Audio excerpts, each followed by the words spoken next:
إن عليكم لحافظين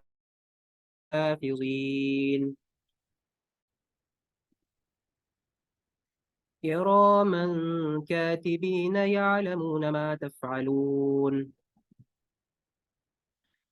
إن الأبرار لفي نعيم وإن الفجار لفي جحيم يصلونها يوم الدين وما هم عنها بغائبين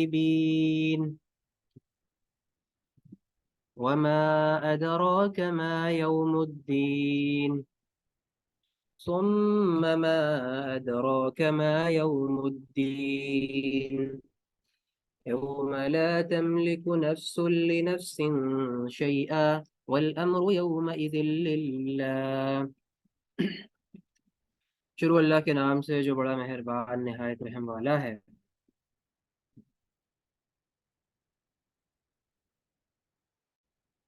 جب آسمان پھٹ جائے گا اور جب تارے بکھر جائیں گے اور جب سمندر پھاڑ دیے جائیں گے اور جب قبریں کھول دی جائیں گی، اس وقت ہر شخص کو اس کا اگلا پچھلا اثر کیا دھرا معلوم ہو جائے گا۔ اے انسان، کس چیز نے تجھے اپنے اس رب کریم کی طرف سے دھوکے میں ڈال دیا ہے جس نے تجھے پیدا کیا اور تیرا تناسب قائم کیا اور جس صورت میں چاہا تجھ کو جوڑ کر تیار کیا؟ ہرگز نہیں، بلکہ اصل بات یہ ہے کہ تم لوگ روزے جزا و سزا کو جھٹلاتے ہو، حالانکہ تم فعل کو جانتے ہیں۔ یقیناً نیک لوگ مزے میں ہوں گے اور بے شک بدکار لوگ جہنم میں جا گریں گے۔ جزا کے دن اور اس میں داخل ہوں گے اور اس سے ہرگز غائب نہ ہو سکیں گے۔ اور تم کیا جانتے ہو کہ وہ جزا کا دن کیا ہے؟ ہاں، تمہیں کیا خبر کہ وہ جزا کا دن کیا ہے؟ یہ وہ دن ہے جب کسی شخص کے لیے کچھ کرنا کسی کے بس میں نہ ہوگا، فیصلہ اس دن بالکل اللہ کے اختیار میں ہوگا۔ صدق اللہ مولانا العظیم۔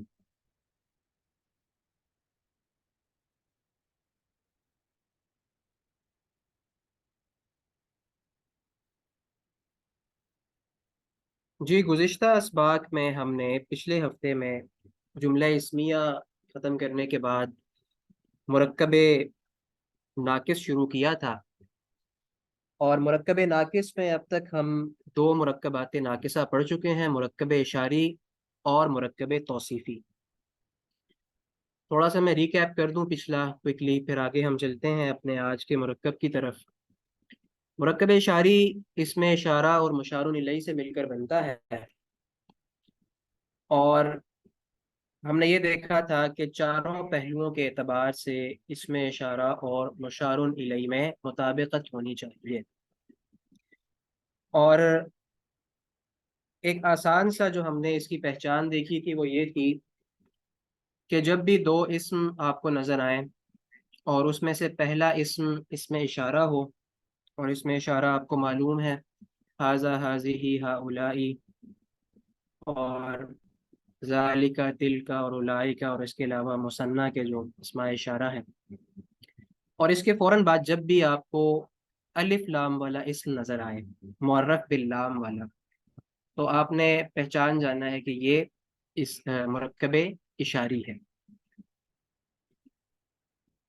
اور اس میں ایک اور بات جو ہم نے کہی تھی وہ یہ تھی کہ مشار الیہ جو ہے وہ صرف الف لام والا معرفہ مشار الیہ کی جگہ پر آ سکتا ہے۔ اس کے بعد ہم نے مرکب توصیفی کیا تھا۔ مرکب توصیفی موصوف اور صفت سے مل کر بنتا ہے۔ صفت آپ سب کو پتہ ہے کیا ہوتا ہے، اور موصوف جس کی صفت بیان کی جا رہی ہو۔ تو اردو زبان میں قاعدہ یہ ہے کہ صفت پہلے آتی ہے، موصوف بعد میں آتا ہے، لیکن عربی میں موصوف پہلے آتا ہے اور صفت بعد میں آتی ہے۔ اور یہاں پر بھی وہی قاعدہ ہے کہ اسم کے چاروں پہلوؤں کے اعتبار سے موصوف اور صفت میں مطابقت ہونی چاہیے۔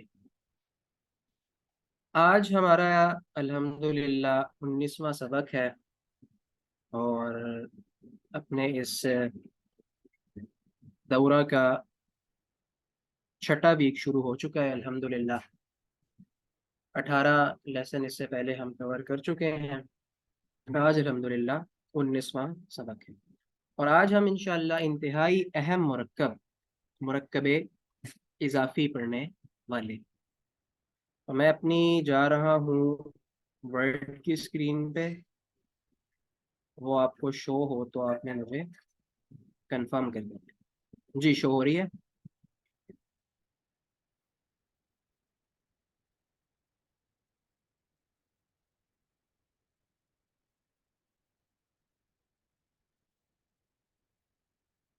جی بہتر.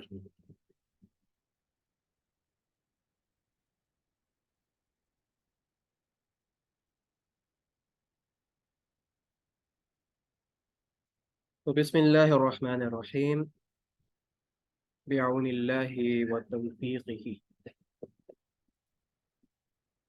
آج کا جو ہمارا سبق ہے وہ ہے مرکب اضافی.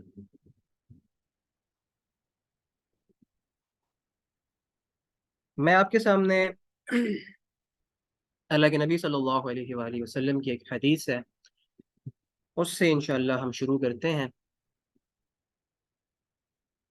وہ حدیث آپ نے بارہا سنی بھی ہوگی کہ قال رسول اللہ صلی اللہ علیہ وآلہ وسلم ترکت فیکم امرین لن تضلوا ما تمسکتم بهما کتاب اللہ وسنت نبیہ او کما قال علیہ الصلاۃ والسلام. بڑی مشہور حدیث ہے. اللہ کے نبی صلی اللہ علیہ وآلہ وسلم نے فرمایا کہ میں تمہارے درمیان دو چیزیں چھوڑ کر جا رہا ہوں، جب تک ان کو مضبوطی سے تھامے رکھو گے، ما تمسکتم بہما، جب تک ان سے چمٹے رہو گے، لن تضلوا، تم لوگ گمراہ نہیں ہوگے. اور پہلی جو چیز اللہ کے نبی صلی اللہ علیہ وآلہ وسلم نے فرمائی وہ تھی کتاب اللہ.